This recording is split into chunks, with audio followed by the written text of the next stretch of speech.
You know, when I was having all these problems with the physical side of things and the emotional side of things and the impact that was having on me, things sort of started to go downhill for me a bit academically, and I was trying to talk to my tutors at the time about how I was feeling about things and all that sort of thing, and then, you know, I was always being told, no, it's going to be fine, you're going to be fine.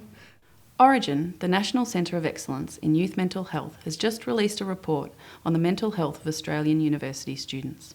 Last year, around 800,000 young people under the age of 25 were studying in Australian universities, and we know that at least 1 in 4 of these young people had an experience of mental ill health that year. We also know that points of significant life transition can increase the risk of and exacerbate mental ill health for young people. Starting university, and indeed the university experience itself, can leave young people at risk of increased psychological distress. This can be a result of a lack of sleep, poor diet, balancing work and study commitments, financial pressures and performance pressures. The anxiety that I had around transitioning from high school to university was pretty intense. I was the first person in my family to go to university, so I kind of didn't have that sort of background knowledge from my mum and dad about what actually going to university would be like. I just really had no idea at all, and I think it's really that thing of not knowing what to expect that really pushed my anxiety up really high. The report highlights evidence to suggest that many students don't disclose or seek help for their mental health at university. This can be because of perceived or actual stigma. Many students fear that a disclosure of mental ill health at university can jeopardise their results, their reputation and their future job prospects. University counselling and disability services have been reporting an increase in presentations from students with mental ill health. They've also been reporting an increase in the severity and complexity of these presentations.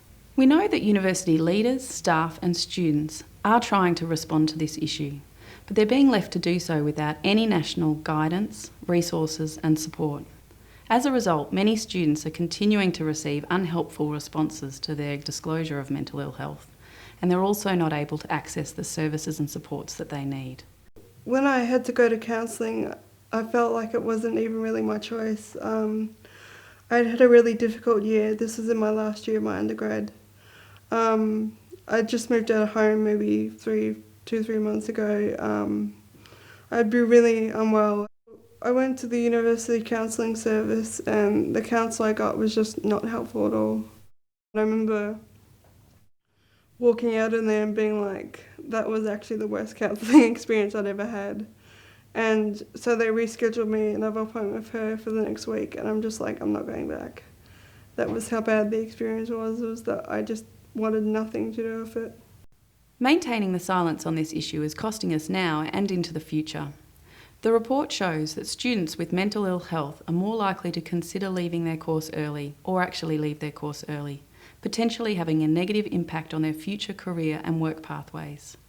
We have strong responses and investment in this country to supporting students' mental health and wellbeing in secondary schools, but so far this has not been extended to tertiary settings.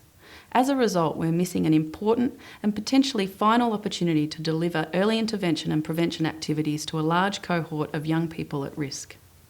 Academic staff and tutors really need to listen to the student if they have concerns, so you can sort of stop any potential problems before they turn into a huge big mess.